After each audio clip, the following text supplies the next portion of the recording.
Welcome. Briggs is giggling at me because I've been having technical difficulties. We're on week 3 of our summer reading program. And this week we are going, I have two guests that are going to read the story for this week.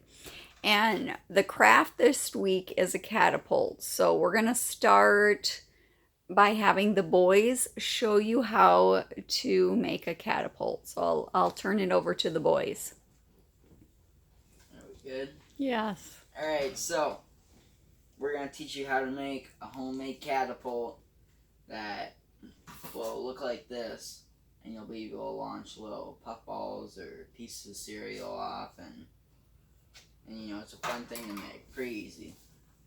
So we'll start by counting 7 sticks. So you'll start out with 9 sticks, but you want to count out 7 sticks. So you've got 1, 2, 3, 4, 5, 6, 7. So then you want to bunch these sticks kind of in a line, like that. And you're going to want to take a rubber band, and you're going to want to wrap that rubber band around one side until it's tight. And then you're going to want to take another rubber band, and you're going to want to wrap that rubber band around the other side until that side is tight. And so you got this bunched together like this. Alright, and then next, we're going to have these 2 sticks. So the way I always did this was I'd take the rubber band and I would put it on this end right here. You want to make sure they're even, and you put it on the end right here.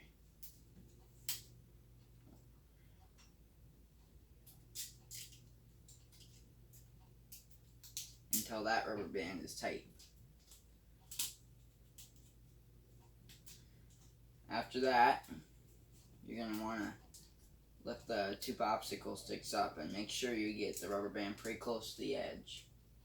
You're going to want to kind of lift them up a little bit, and you're going to put this spacer in here. And slide that spacer up there.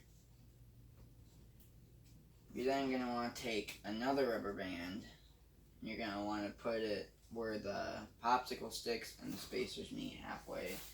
And you're going to want to crisscross it. If I can take care of it. Kind of just crisscross it. I can do this.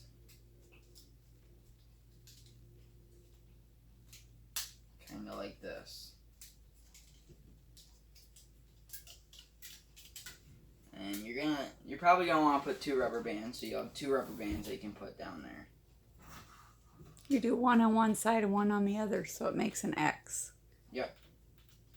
No, I think you did it wrong. Let me look at what you got. Yeah. So take that all apart. Just one. So Briggs, did you do one? Yep. One that way and one. All right. So Cameron,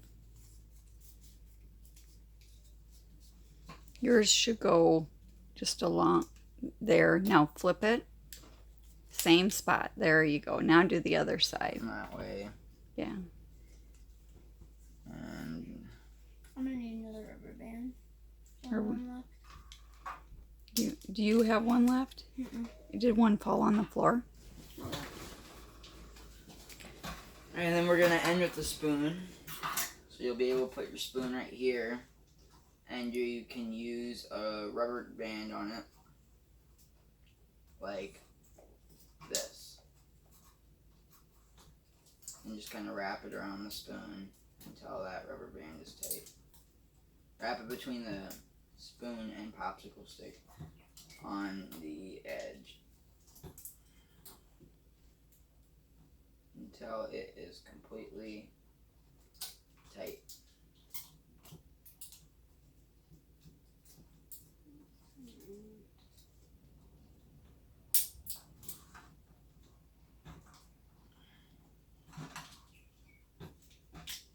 And the spoon will be able to shift wherever you want.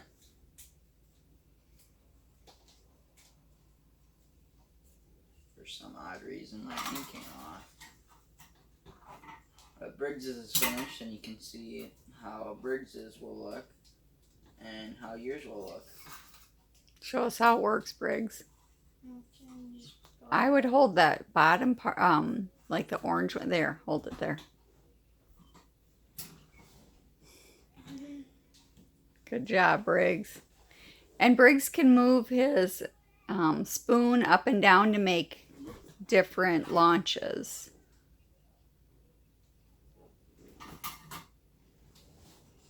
Just like that. So this week our theme is a hero's journey, and we're going to talk about, I just thought it'd be fun since we're making the catapults. I found this book. What's the name of the book, Briggs? It is Marshmallow Incident by Judy Barrett. The Marshmallow Incident. The interesting thing about this author is it's the same author that wrote Cloudy with a Chance of Meatballs. So I haven't read this book yet. I'm kind of excited to hear about it, and I thought these boys would be great to read this story. So make sure you boys talk clear and loud. Go ahead, you start. Marshmallow Incident. I think you want to start with this page. I can't tell. Yeah, you're probably right. The dairy tells the story of two neighboring two. Okay, let me try this again. It's hard to read when it's sideways, isn't The it? dairy tells the story of two neighboring towns, the town of Left and the town of Right. They were named that way because everyone who lived in the town Left was left-handed, and everyone who lived in the town Right was right-handed, and it had been that way for endless generations.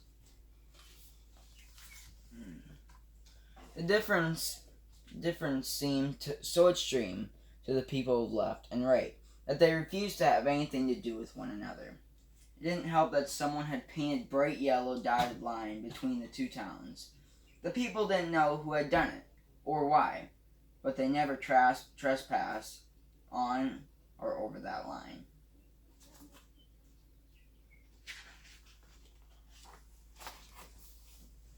Both towns were watched over by the Order of Ambidextrous Knights of the Dotted Yellow Line, who lived in a small castle right smack in the middle of that dotted yellow line, and whose sole mission in life was to make sure that nobody crossed that dotted yellow line. They kept the line neat and clean, repainted it when it started to fade, and guarded it really well. The knights also guarded something else really well, their marshmallows. A few years earlier, one of the knights had entered a poetry contest and won first prize, which just happened to be 50,000 boxes of marshmallow. Roses are red, violets are blue. I like marshmallows because they are made of sticky goo. That was an awful lot of marshmallows when they were delivered to the castle. The knights stacked them up high inside the front gates.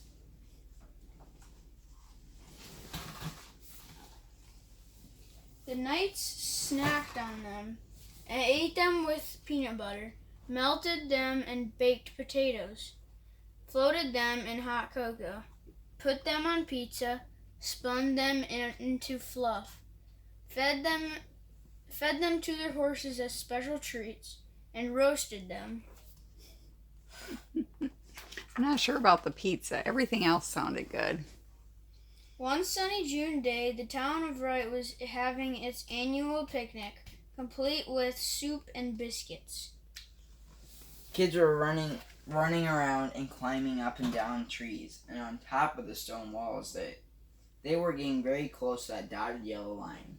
So someone went running after them to keep them away from it. Before he knew it, he tripped on a rock, went flying over the line, and landed in the town of the Left. He knew there was going to be trouble, and there certainly was.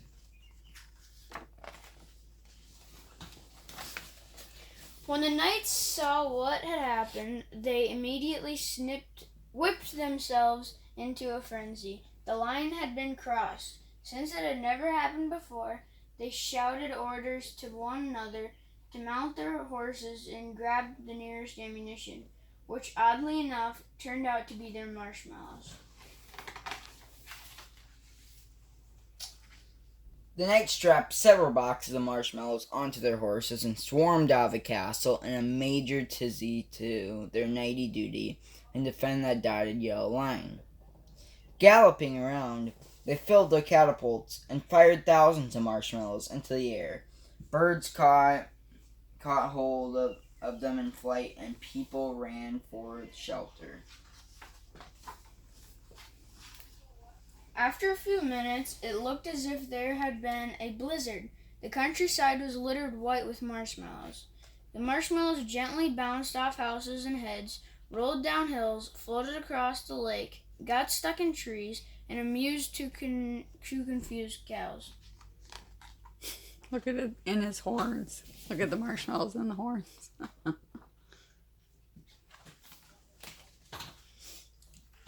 The attack continued until one of the knights realized how silly the whole thing was. He climbed on top of a large pile of marshmallows and raised his hands high in the air and yelled, "Why do we have this line? It's been here for years and years, but it seems to create problems instead of solving them. Let's wipe it out." "Not so fast," the townspeople shouted back. "This calls for a town meeting of both towns." Later that afternoon, the townspeople met. The knights stood by to keep the peace. In the end, no one could come up with some truly sensible reason to keep the line, so they decided they should and would get rid of it.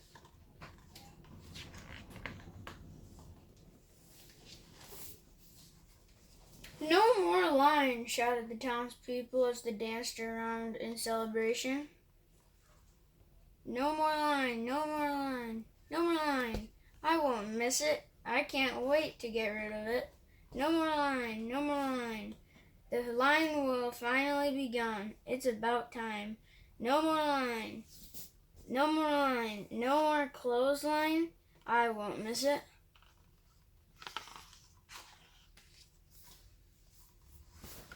Then, for the first time ever, the townspeople crossed over the line and introduced themselves. They even shook hands and chatted. Everyone had a good time playing with the marshmallows they made finger puppets out of them and invented games like Tic-Tac Marshmallow. In Base Marshmallow, people painted with them, slept on them, and turned them into sculptures. Someone even built a small version of the pyramids.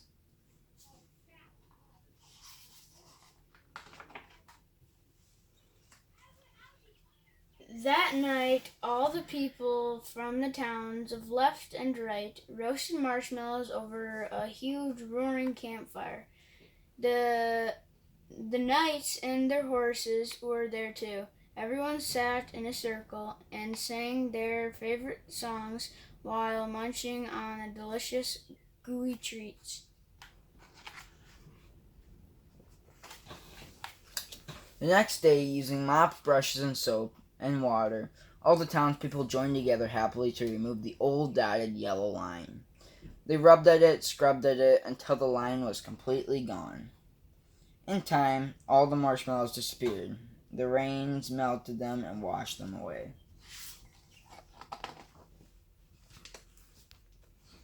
And every year after that, on the anniversary of Marshmallow Incident, the towns on left and right held a campfire. The knights always supplied a sensible number of marshmallows for the townspeople to roast, and everyone continued to live peacefully and sweetly ever after. Good night. So, thank you, boys. That was great. You might notice that we are not in the library. We're actually camping, and that brings me to our weekly challenge this week. Your weekly challenge is to read a book. Show me a picture of you with a book in a summer activity. So this could be your fishing, you're playing baseball, like at the baseball field. What are some other activities that maybe you're mowing, maybe Sitting around a campfire. sitting around a campfire? You got any ideas, Briggs? We're at a pool. You're at a pool. That's a great one. So you don't have to be necessarily reading it, but I want a picture of you with a book somewhere doing a summer activity. That's your challenge for this week. I hope you all have a great time and you're enjoying your summer. Thanks.